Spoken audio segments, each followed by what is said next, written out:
All right. Well, good afternoon, everybody. Happy Wednesday. I see Rick's got a room full of people. We got a few people coming in through the waiting room, so I'm going to give it about 30 seconds here. Yes. I'm going to go ahead and I did mute you, Rick. So as always, we would love you all to join us with your screens on if possible. I understand that's not always possible, but if it is, we'd love to see your smiling face. I know from presenting many times myself that it's way more enjoyable to see a group of smiling faces than it is a screen full of black boxes. So as we kind of get started here, and we got a few people that are still coming in, so I'm going to continue to admit people. But I just wanted to start off by thanking you all for being here. I think your attendance in these events is certainly a testament to the fact that you want to grow your business, you want to improve your personal life. I think a lot of the content that Cliff brings to the table is not only to help us improve, our revenue stream and the quality of work that we do in our professional lives, but it also bleeds over into our personal lives, right? And I know personally, I've worked with Cliff for a number of years now. For those of you who may not know, I was actually introduced to Cliff originally by John Jacoby, who currently, well, he finished the 2024 contest year as the #1 sales leader in the entire country. So his team did an incredible job last year. But John originally connected Cliff and I. And so I've had the opportunity to work with Cliff now for a number of years. He's coached and mentored me on a personal level with my business. I'm also involved in been involved with several different study groups that Cliff has hosted. And I do think it's worth mentioning that the broader health markets enterprise has now really embraced and endorsed Cliff and the work that he's doing. If you guys are familiar with the new training calendar that's on the Resource Center, Cliff is actually hosting 2 different sessions on a monthly basis. One that is kind of agent facing and one that is more, home office corporate facing. And so kudos to you, Cliff, for obviously, earning your way into kind of the inner circle at health markets. I know you're working with a lot of the top sales leaders and directly with Dan Garrison on a number of topics, as well. So we appreciate you being here. I think I said to my team that today's conversation, I think, is very pertinent this time of year. Many of us are working on goals and game plans and beginning to put a bit of a business plan together for this next contest year. And I think the idea of self-discipline, obviously we've got to build the plan, but then we got to have that self-discipline to be able to execute that plan. I think that's going to be a little bit of your focus today. So with that, Cliff, I'll go ahead and turn things over to yours. The floor is yours, my friend, and I'm here if you need me. Thanks, buddy. Really appreciate it. Again, thanks to you and Rick for your endorsement of this and for your partnership and some of the things we're trying to do and build together. I'm going to start kind of crazy and ask all of you for a favor. Can I start that way? That's kind of crazy. Come in and ask for a favor. One of the goals that we have in these monthly sessions is to try to get to 100 agents that are participating. And there's no way that I can do that Silas or Rick can do that without your help and support. So I would just like to ask for a favor. If there's somebody that, if you're getting benefit from this, and if you're not, I'm not going to be doing this very long, but if you're getting benefit from this, can you reach out to somebody that you know, a peer of yours, an agent of yours in your sales team, and say, just join us next month. And if you don't get anything out of it, that's okay. But there's a lot of people that aren't participating. Now, this may not fit everyone in terms of what we're doing, but there's a lot of people that this does fit. So if we don't put it on our calendar or on our agenda, there's always going to be something else that'll get in the way. So I'm going to give you a quick commercial for what's coming in April and May. I'm in the process of writing a 2-part series called The Power of Process. And ironically enough, I hosted Alex Wertentile, and most of you know who that is, on my monthly podcast on Monday. And so one of the questions I asked him was, when it comes to your personal practice, what one thing would you place the most importance on? And here's his answer. And he answered it using 3 words, but the 3 words were the same word: process, process, process. And so he's very process driven. I know Silas is very process, very process driven, system driven. We need to do that. And so a couple of things that we're going to be talking about is I introduce you to this two-part lesson is one is the key to sustaining energy and momentum. And so how do we sustain energy and momentum in our practice?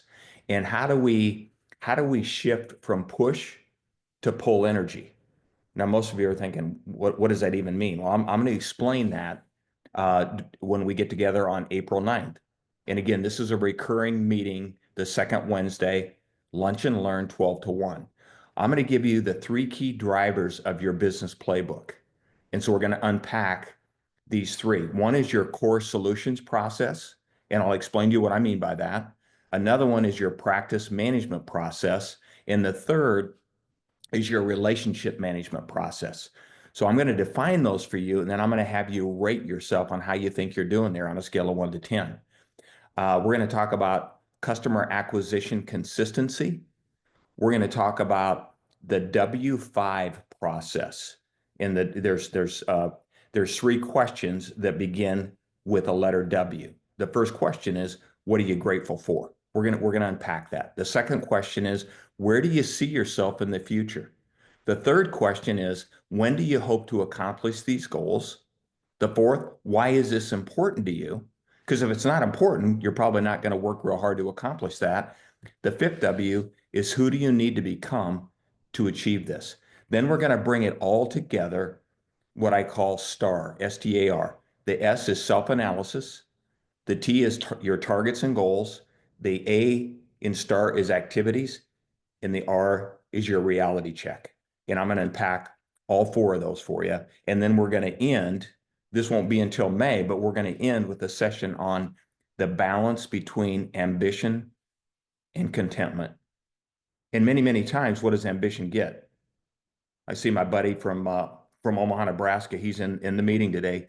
Dan Boscard, many of you know Dan. But the balance between ambition and contentment. Many, many times ambition gets a bad rap, and it shouldn't. So we're gonna end there. So stay tuned, April 9th, invite one of your peers. We're gonna shoot in the next couple of months to break 100 on this call. So what are we gonna talk about today? We're gonna talk about self-discipline. Dan Bosgarden, on a scale of 1 to 10, he is a 10 when it comes to self-discipline. I've worked with Dan now for 4 years at least. I actually introduced him to John Jacoby. He's part of that team. I referred Dan and one of his best friends to Health Markets. What's it been, Dan? 5 years ago? Four Yeah, and a half, about 5.5. Yeah. 5.5. And I think Dan would tell you, all of you, it's changed his life, certainly his professional life. His introduction to Health Markets and the part of this organization and the community that you're all a part of, it literally changed his life. Am I overstating that, Dan? Not at all. I mean, I have a coaching session with Cliff once a month myself, and he does such a great job that I asked if I could be on these type of calls because if I've already heard it, I still want to hear it again. So when he says bring on other agents, I mean you're doing them a favor. So that's how important these calls are. Is I'm wanting to jump on another call and hear Cliff again. So yes, he's very impactful.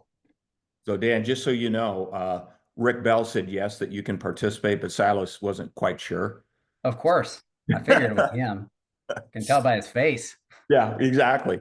So self-discipline is so important. You know, this, and you've got your handout, your guide. Each month I try to create a guide for you. The success you desire in your business, it's an uphill climb.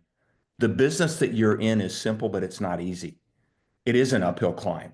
And the pursuit of it is challenging at times, right? We get knocked down, we get dirt kicked in our face. We get people that don't want to talk to us. We wake up and who am I going to talk to today? I don't have any leads. You know, I turn my phone on and there's no live transfers coming in. It's challenging, it's grueling, and sometimes it's exhausting. Uh, but the implications are very, very simple. There's no such thing as accidental achievements. We have to work hard for those achievements. And so you all have to decide, is it worth it? Is that uphill climb worth it? Is getting to tier 3? If you're tier 2, is it worth it? If you're tier 3, is getting to tier 4 worth it? It is qualifying to attend the Austin meeting, or maybe next year, who knows where it'll be. to be in that top 175? You've got to answer that question for yourself. And so self-discipline, what it does, it enables you to go uphill. It's always harder to go uphill, isn't it? So if I were to ask you, do you want to improve your business? Do you want to produce more? Of course, the answer would be yes. So the question isn't if you want it to happen, because we all want that to happen. The question is, how do we make it happen? And the answer is by living each day with intentionality. And that requires becoming self-disciplined. And so I want you to write this down. It's not in your handout. The secret of your success, the secret of your success, it's hidden. And where is it hidden? It's hidden inside your daily agenda, your daily routine, the things that you consistently do day in and day out.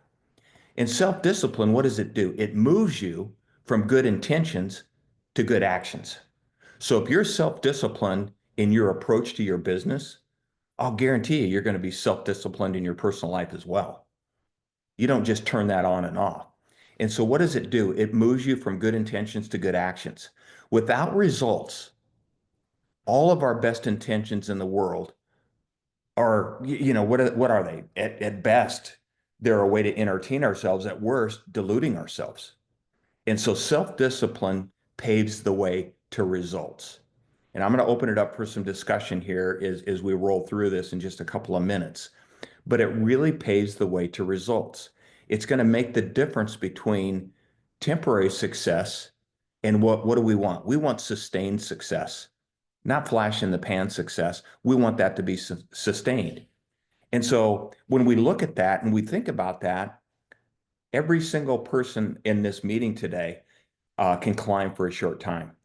So as we start to ascend the mountain and we start our climb this year, you can all get to wherever you want to go this year, because as of March 1, I believe the slate's wiped clean. And so we start that march again. We start that climb again. And so anybody can climb for a short period of time. The key is, can you sustain it? Can you climb every day, day after day? Can you prioritize your day around what matters most? And sometimes that's really hard to do. Why? Because we're faced with what I call the whirlwind of the day job. You got all kinds of stuff coming at you, the whirlwind, and we're trapped inside of that whirlwind. So it's so important for you to prioritize your day around what matters most and then execute. People ask me all the time, what's the difference between some of the top performers and others? Because we all have the same playbook. We all have the same products. We've gone through training. All these things are very, very similar. The difference is in the consistency of their execution. And a lot of people, without self-discipline, we execute, but it's very inconsistent. So we look at the bookends of a Monday through Friday. If you run your week Monday through Friday, and you look at that, and if we're really truly honest with ourselves, we're executing maybe 2.5 or 3 days out of a 5-day period.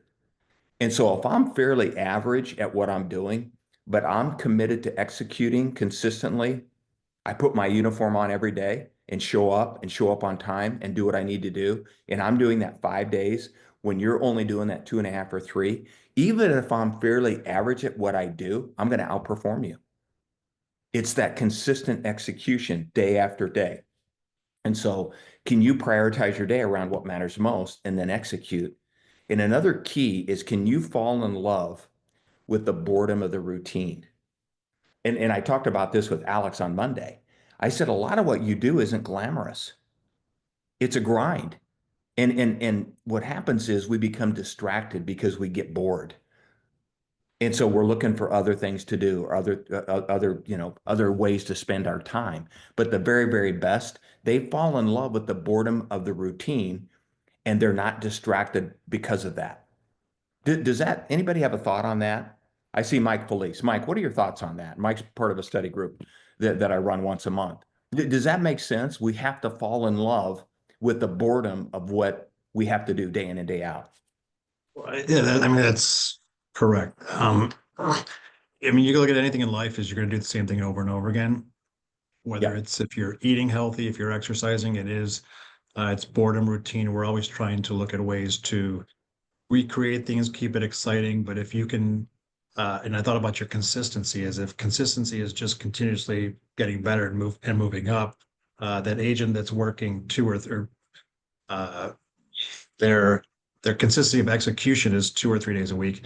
They're going up a little bit, and then they flatten out. Then they're going up a little bit, and then they're flattening out. So Yeah. just like you said, that one that's consistent is going to climb those steps a lot quicker. Yeah. And I'll share this next month with you, but one of the most important things is when you see someone ahead of you, don't shrink, learn. What are they doing? Don't shrink. Don't be intimidated because we all start somewhere, right? We all start somewhere. So if you're in your first year or your first 2 years or your first 6 months and you look at all this stuff that's going on and you see the leaderboards, and I remember 4 or 5 years ago when I started coaching Dan, he looked at and he joined Health Markets. He looked at this and said, how are these people doing this? And now he's one of them. And I think his first year, he was maybe in the top 250. And then he set a goal to be in the top 100, and then a goal of being in the top 50, and then a goal of being in the top 10.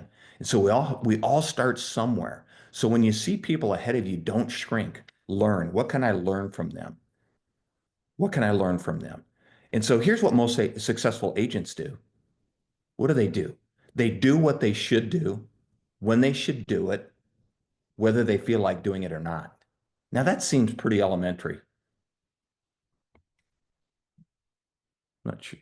There, I lost all of it for a second, and I thought, holy cow, something just flipped on my computer. I thought, I'm gone. What am I going to do? I'd have to call in my technology person who's out on a walk right now, who happens to be my wife. But what do? They do what they should do when they should do it, whether or not they feel like it. I mean, that's simple, but it's pretty profound. And so the more it's always more painful to go uphill. It's always more painful to take the stairs. Kind of a simple analogy I put in there, right? Take the stairs. It's more painful to take the stairs. Are you going to do what's easy and feels good in the short term? Because a lot of times that's what we do. Are we going to do what's easy and feels good in the short term? Or are we going to do what's difficult and actually is good in the long term?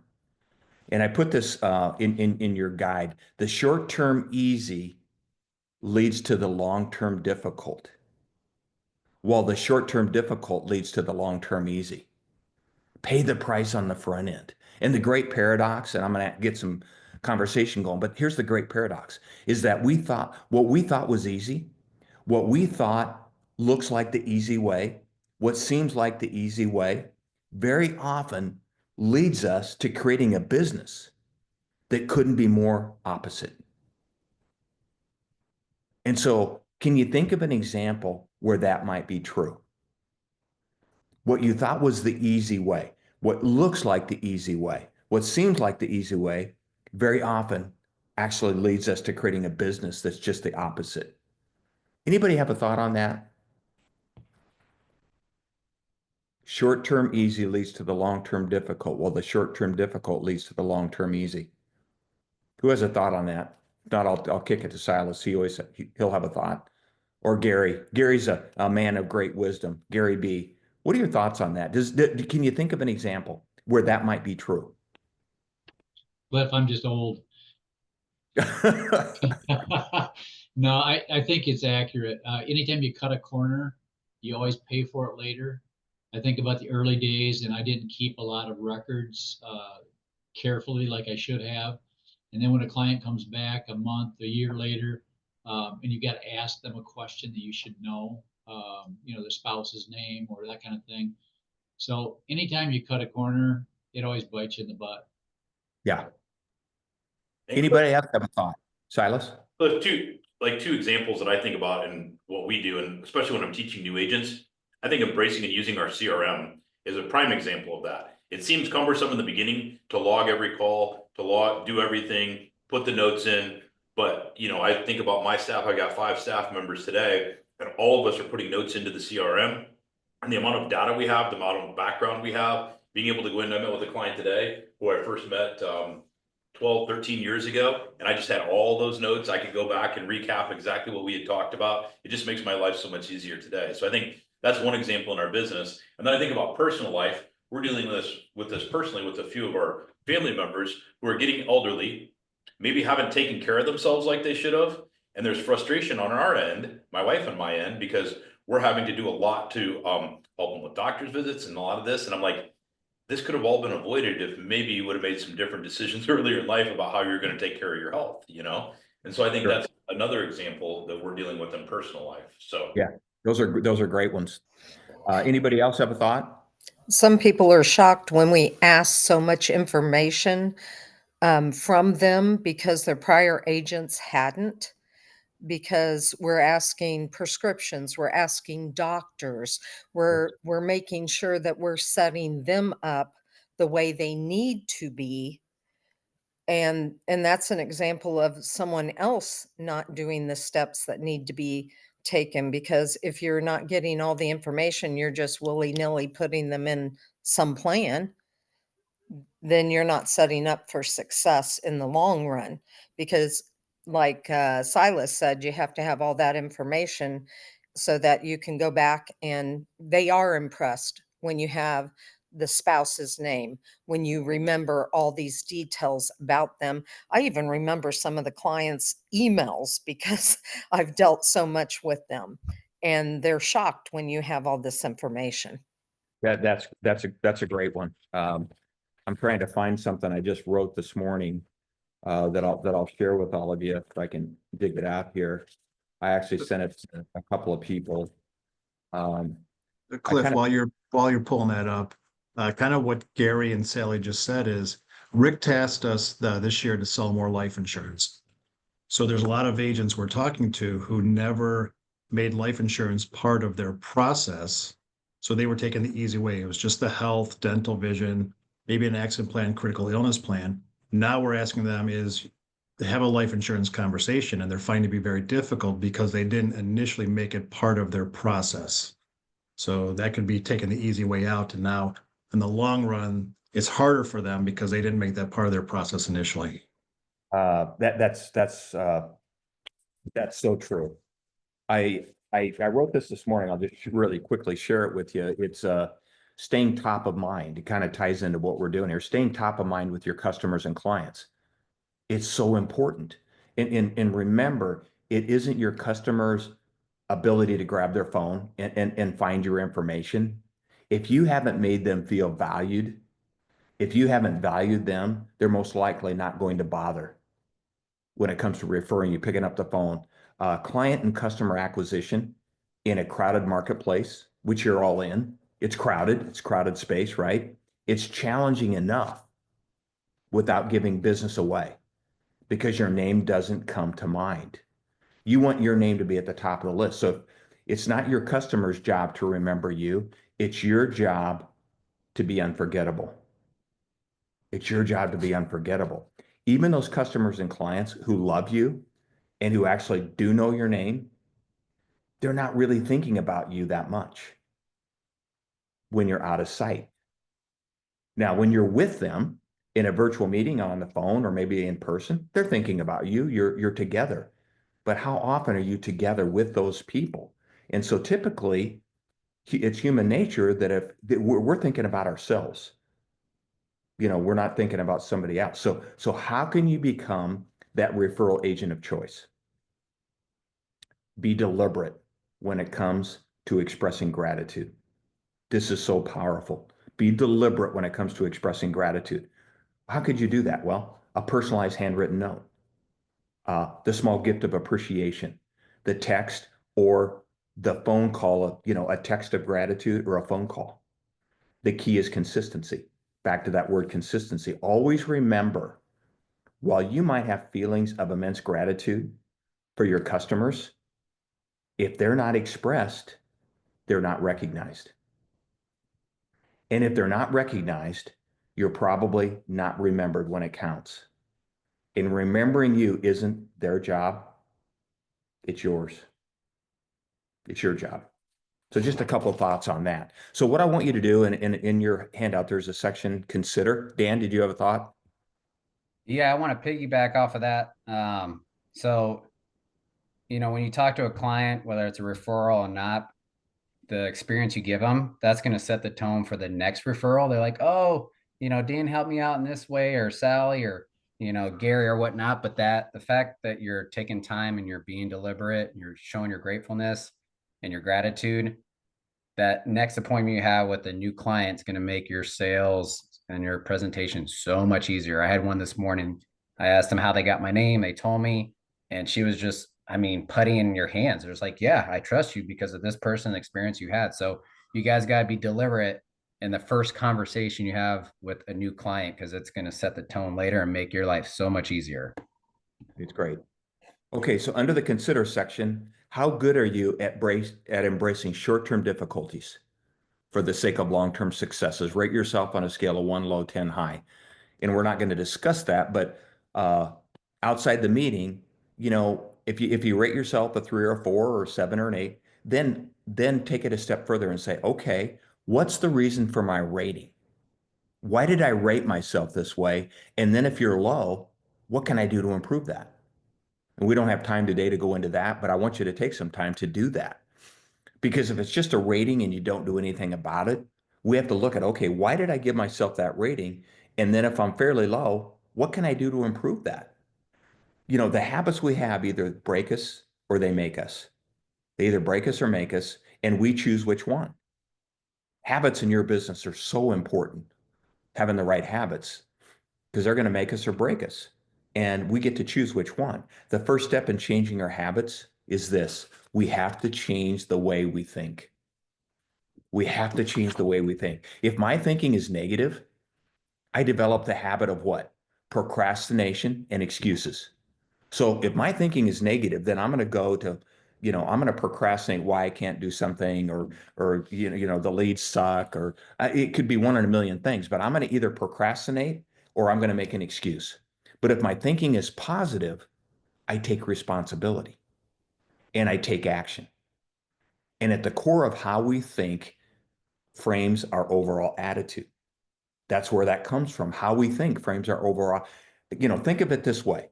The rate of internal change must be faster than the rate of external change.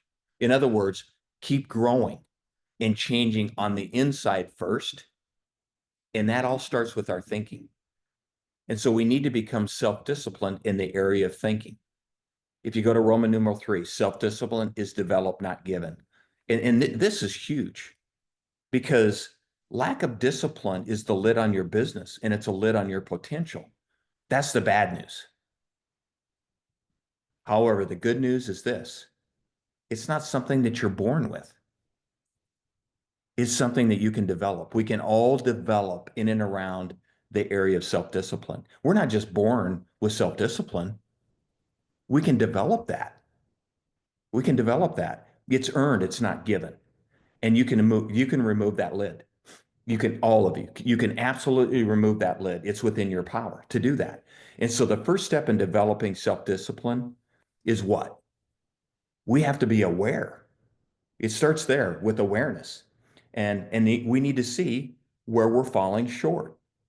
So if I'm falling short in the area of self-discipline, I have to say, okay, where am I falling short? And we have to be able to see that. Awareness is so important. Self-disciplined people know when to expend their energy. And so when you look at your day or your week, it's impossible to be at 100% all day, every day. It's impossible. And so what's important is knowing when to be at 100%. That's essential to self-discipline. Every day, look at your calendar and ask yourself, okay, when do I need to be at my best today? So you look at that calendar and you say, okay, and then what you want to do is you want to monitor your energy and effort to get the most out of yourself during those peak times. And so we're in control of this. We have to look at when do I need to be at my best? So if I have office work to do, or I have some writing to do, or I have some emails to return, or I have some texts to send, or some phone calls to read, We don't necessarily have to be at peak energy to do those things. But if I have 4 appointments today with prospective customers that have been referred to me, I want to be at my best during those 4 appointments. I want to be at my peak energy level. I want to be all in and on when I'm client or prospect facing. And so we have to monitor our energy. Think ahead. And what do you want to do? You want to think ahead and you want to match up your energy to the things that matter most. Because not all things within your daily routine and schedule are equally weighted. Some matter a heck of a lot more than the other stuff. Another thing self-disciplined people do is they understand and they practice the principle of pay now, play later. You've probably all heard that. Well, there are 2 types of people, in the area of discipline. One type puts off what needs to be done, and they want to play. Nothing wrong with playing, but they're going to do that first. They're going to play now, preferring to avoid doing what they know they should be doing first. The other type, what do? They pay now. They do the tough stuff first. They pay now by doing what's necessary, what's important, even if it's difficult. Because a lot of things that are important, they're not easy, they're difficult, but they do those things first, and they're willing to defer fun and they play later. The thing you need to know is that everybody pays. Whatever you put off until later always compounds. Gary just mentioned it 10 minutes ago. Those things start to add up. They start to compound. Where do you find the discipline that leads to success? By doing the right thing every day. And that right thing usually involves what? Your strengths and your passions. It does. It involves your strengths and your passions. So what you love and what you're good at usually points you to the right thing. We can all think about the things that we love to do, that we're really good at. That points us in the right direction. It points us to our right things. So self-discipline, it always needs fuel. And where does that strongest fuel come from? It comes from inspiration and motivation. And we kind of need both, but here's the difference, at least how I think about inspiration and motivation. Inspiration comes from within, where motivation is an external force. It's a leaderboard. It's your manager, saying you need to do this. There's somebody or something that's motivating you, a contest, a trip. Motivation is an external force that causes you to take action towards something. But even more important than motivation is inspiration. You want to be inspired. The strongest fuel comes from inspiration and motivation, which are usually connected to your strengths. And so if you love to do something, you're almost always inspired to do it. Anybody have a thought on that? The difference between motivation and inspiration? Motivation being kind of that external force, the top 100, or qualifying to go to Austin, or going on a trip or a contest, versus being inspired, which in my opinion comes from inside of us. Anybody have a thought? Ashley, you have a thought on that?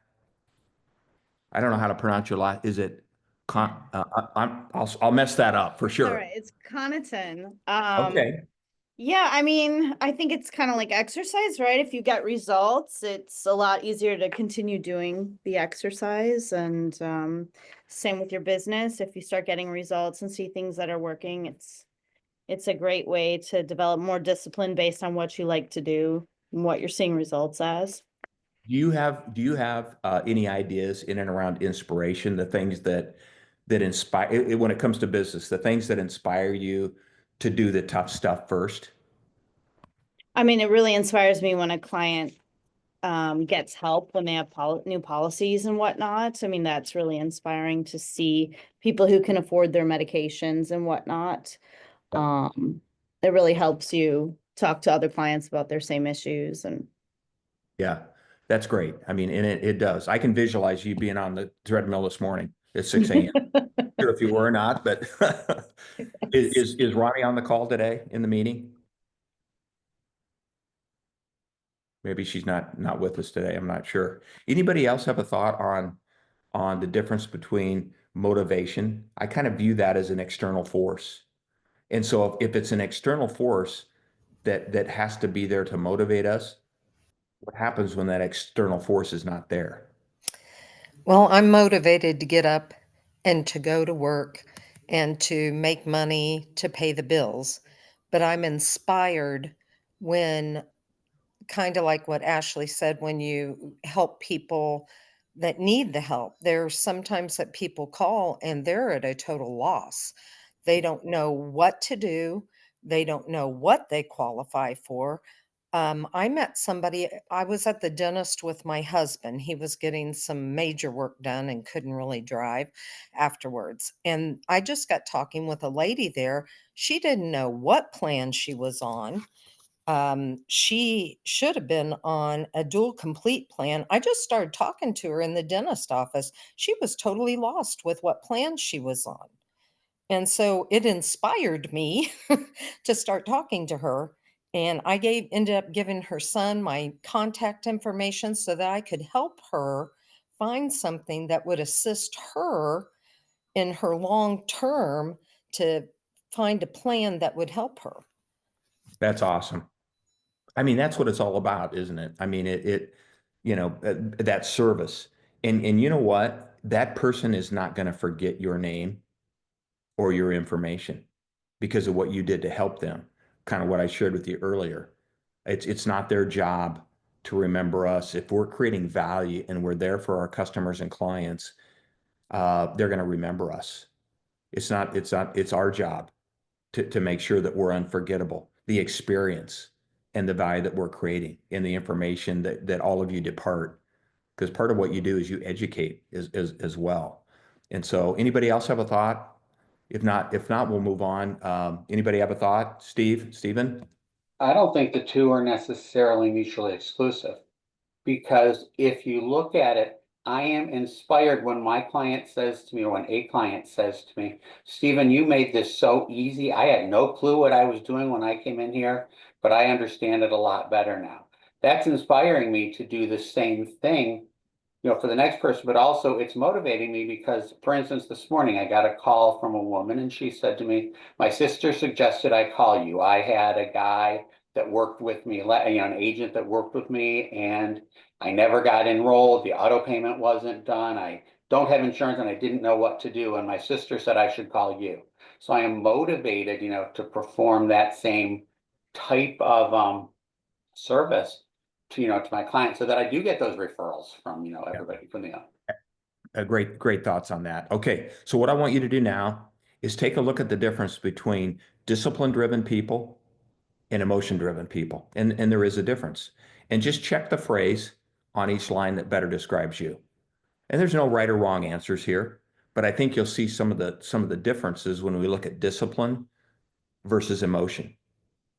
And we're all emotional beings, so we're going to be emotional a lot, and there's nothing wrong with that. It's human nature to be emotional about things that we care most about. But just maybe kind of check the phrase that you feel best describes you, and then we'll kind of talk about it for a second.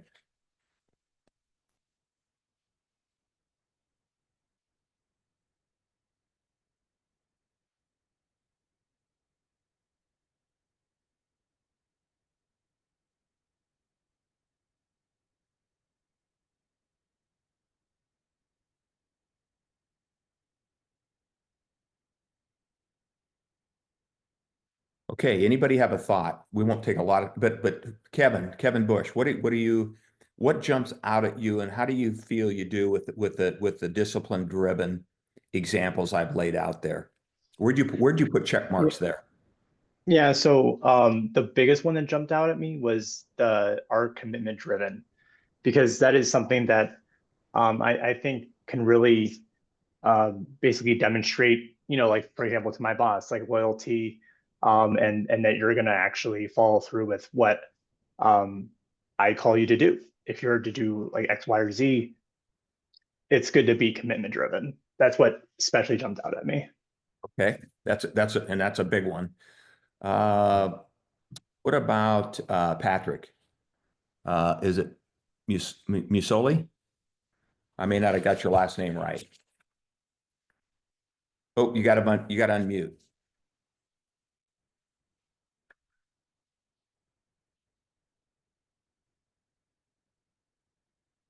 We could get you to unmute there. Let me go to Wendy, and I'll come back to Patrick. Wendy, what did you check there?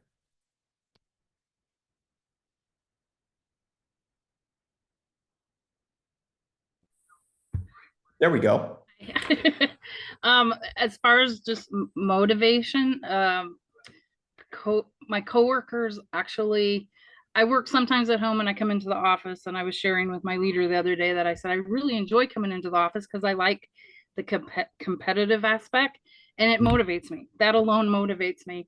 I'm self-driven. I'm always like, okay, what can I do next? What can I do next? But yeah, my coworkers inspire me to keep going and trying to build bigger. And I like your comment about how did you say it about short term will get you long term results? The short term easy leads to the long term difficult, right? That, yes, And sometimes we take that Right. easy path first, right. because it's hard to do the difficult things first. Mhm. But the short term easy leads, but the short term difficult leads to the long term easy. And it Right, and I do believe that. I and know it, it's going to happen. I know it's going to happen. and it speaks to the business that all of you are in. When you start day one and you go out and you make a commitment to come into this industry, you have to go get all your licenses. And what does your renewal or your trail income account look like? It was zero. Mhm. But you invest a year and you learn and you grow and you start to gather clientele, and you start to understand the importance of referability and creating advocacy and creating value. And pretty soon your second year is a little easier. And what do you have your second year? You have some trail income based on your first year. 5 years in, you've got it based on your first 4 years. And so it's a very great descriptor. The business that you're all in, it's all about the short-term difficult. Pay the price. Some of you are living your dream. It's beyond your wildest dream. I know for Gary it is. 19, 20 years into this, there's no way 19 or 20 years ago he thought he'd be where he is today in terms of the business that he's running. Gary, I don't know if you have a thought on that or a comment you want to make, but I think it's a great descriptor. The short-term difficult leads to the long-term easy. Stay the course. Just keep doing the things consistently. You're going to wake up one day and you're 10 years into this, 15 years into this, and you're not going to believe the business that you've built. I don't know if Gary's still there or not. Yep, you bet, Cliff. I think the levels of motivation, like you said, the outside forces are always, I've got to pay the bills. You got to survive, and then it's thrive, and then what's that next level of motivation? And then you really got to have a gut check. When you're comfortable, you can get lazy real easy. So you got to find that. You got to find that motivation outside of yourself, and then the work becomes fun. When you don't have to work, it becomes fun. Silas and I have talked about it many times. It's almost become one of our hobbies is to work because we enjoy it so much.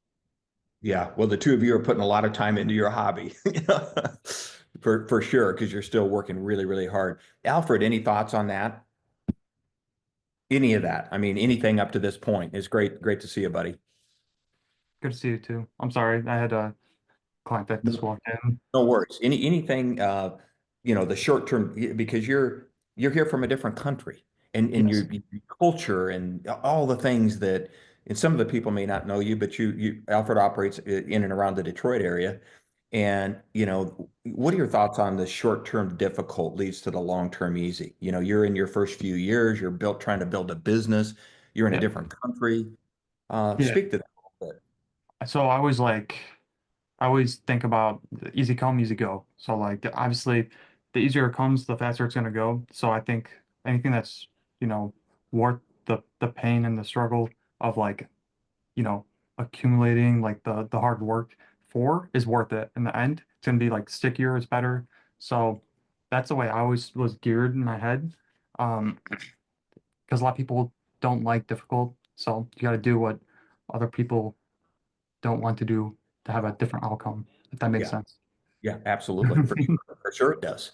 Yeah. Another thing self-discipline does is it makes consistency possible. Because when we're self-disciplined, we're going to be more consistent. And the thing about that is it doesn't prove itself quickly. It isn't rewarded immediately. And so sometimes if we don't see the rewards immediately, we bail. And the rewards are not immediate in your business. Now it can be immediate when you take care of a customer and that makes you feel fantastic and they refer you to someone. And so those things can be immediate, but what I'm talking about is building a business over time. It's not rewarded immediately. It doesn't prove itself quickly. And that's another great descriptor of the business that you're all in. It's a marathon, it's not a sprint. But that doesn't mean we can't find customers, prospects, and clients to give a valued experience and help them solve their needs and all that every single day. And so one of the things that and I have it in your handout, consistency establishes your reputation. The more consistent you are, you're starting to establish a reputation of not only meeting but exceeding your customers' expectations. And so any of us can be good every now and then. But what does consistency bring? It helps build your reputation. Uh, Self-disciplined people are consistently doing very, very good work, actually doing great work. And what does that do? It will make your customers and your prospects and your clients, it will make them notice you. And there's an expectation. When you're building a practice, there's an expectation by your customers that you're going to meet their expectations. And at a minimum, that should be your at a minimum. That's critically important that you're going to meet, but your goal should be to exceed their expectations. Because when we're exceeding expectations, we become very referable.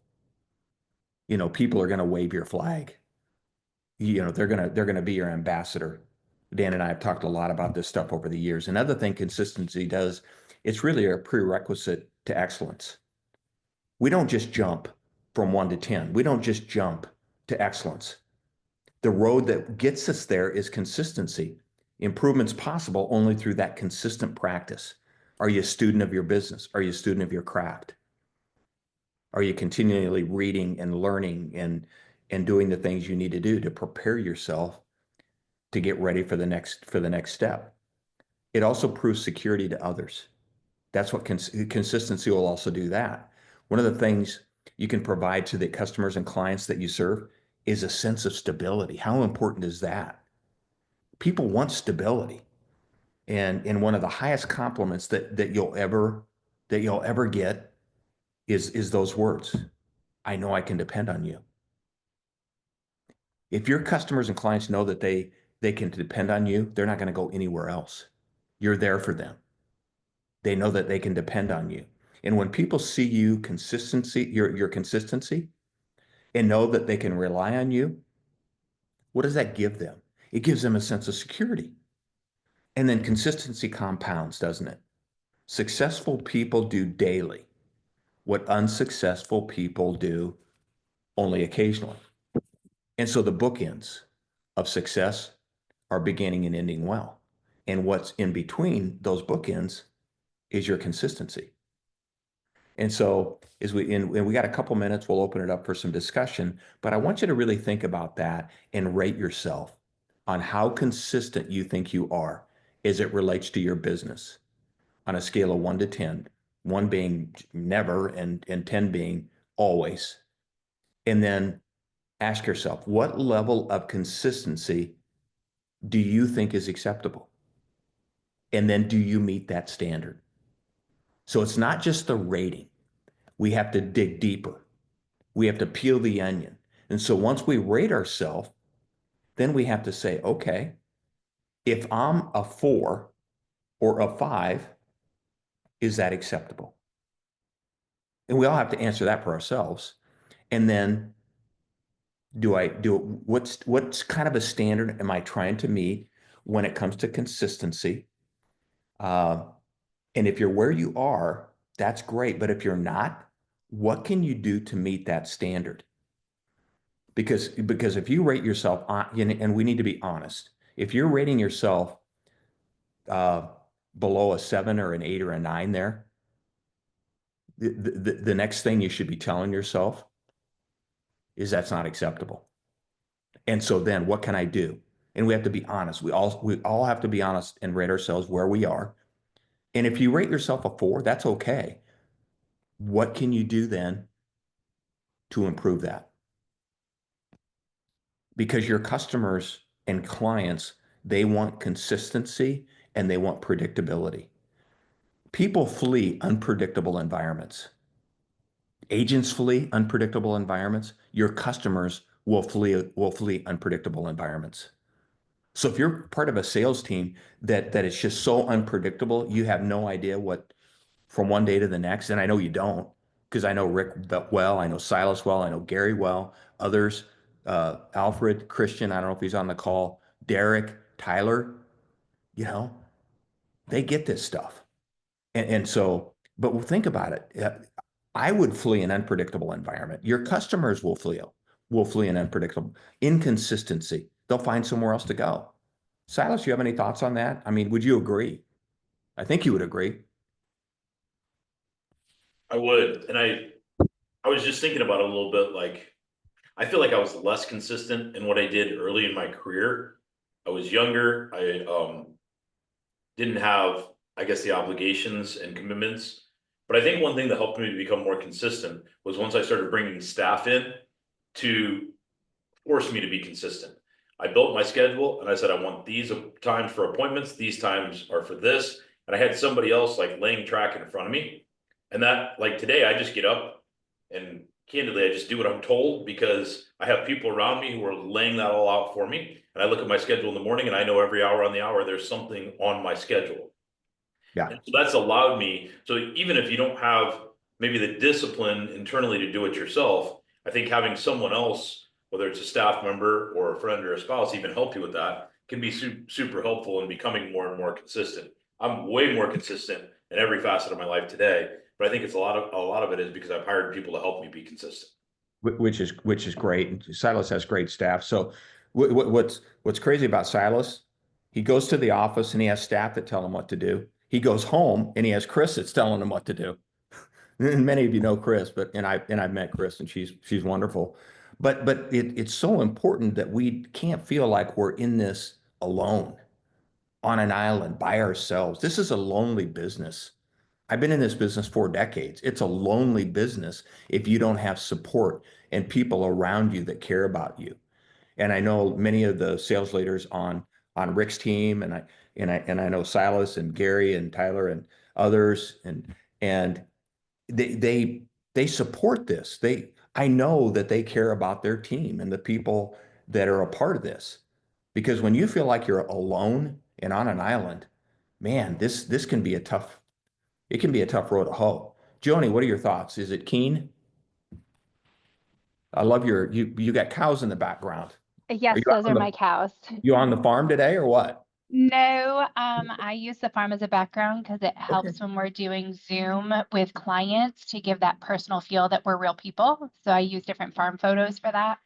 Great. What are your thoughts Um, on some of what we've shared today? We've got about yeah, 3 minutes. so consistency is very important. That's something that we focus on here at my agency. Efficiency as well, right? Because if you're being consistent, you have to be efficient and they have to work together. As far as for me, I rated myself on the consistency as a 7. Okay. And those that are on the call that know me are going to say I'm OCD, so they don't understand why I would say 7. Yep, see, there's heads. But the truth is, I would give myself a 10 customer facing, but definitely a 7 with my staff, and with running my agency because I've given them a lot of power, right? So that I can do less, be less, but I'm not effectively communicating what the end vision should look like so that they have a path. And I'm also, my business management is very much me. And so for them to be able to be um, successful, I need to have it a little more structured so that they can Okay. follow it. Sure. So when you, yeah, I heard you say the word either power or empower with your staff. Mhm, What mhm, does that do? So when you empower a staff person, what does mhm. that mean to them?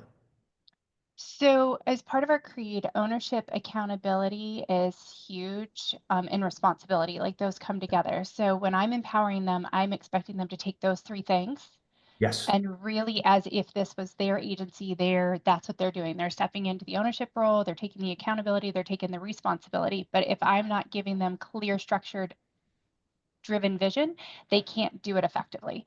Yeah. So, And that's a great answer. And that's where I was going, because when we empower people, how that makes me feel, if you're empowering me to take something and run with it and do it, I feel valued by you.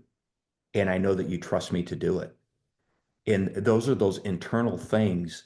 If all of you, many of you have staff, some of you don't, but if someone that really is kind of your above you, kind of in the chain of command or whatever, gives you a task or gives you a responsibility to do, uh, and they're empowering you to do that, they feel valued as a result of that, and they know that you trust them to get that done. And it's a huge, one of those huge things in team dynamics. Because and what's really important there, and we'll kind of wrap up, is when you give a staff person a task to do, because we have tasks, we have a list of tasks to do. The way to think of that versus giving someone, empowering someone, taking full responsibility, is when we give away tasks, we're creating followers, because you're giving them a task, they're going to follow your direction. But when we empower someone to take ownership, we're developing leaders. Now, you all have tasks that need to be done. I'm not saying that's bad, because we do have tasks that need to be done. But typically in a task-oriented business, you're going to create a follower. They're going to wait for the next list of tasks that they need to have done. But when you empower someone to take ownership and run with a project or run with something, what you're doing there is you're developing leaders. Kind of a subtle difference there. Anybody else have a thought, a question? We've got about 1 minute on my clock. I've got more time if you want to hang, but we try to keep these to an hour. Anybody else have a question or a thought? If not, I'm going to reinforce the assignment. I started by giving all of you an assignment or a favor, and that's ask one person to join us next month.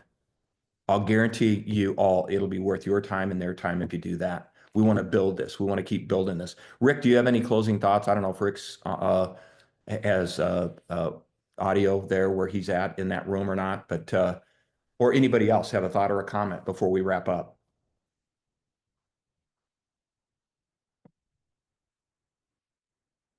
Going once, going twice. Silas, anything else? No, I appreciate you being here with our team and continuing to pour into us. We'll continue these sessions here as we move forward. I would encourage you guys to continue to keep an eye on that training calendar, because Cliff does have a different set of sessions he's doing nationally. And so I'd encourage you, if you enjoy this time, jump on his other sessions as well. Certainly opportunities to continue to learn and grow there as well. So Cliff, thanks for being here with All right, us. gang. Everybody, hope you have a great week. Make it a great rest of the week. We'll see all of you soon. See Thanks, ya. Cliff. Thanks. Thank you.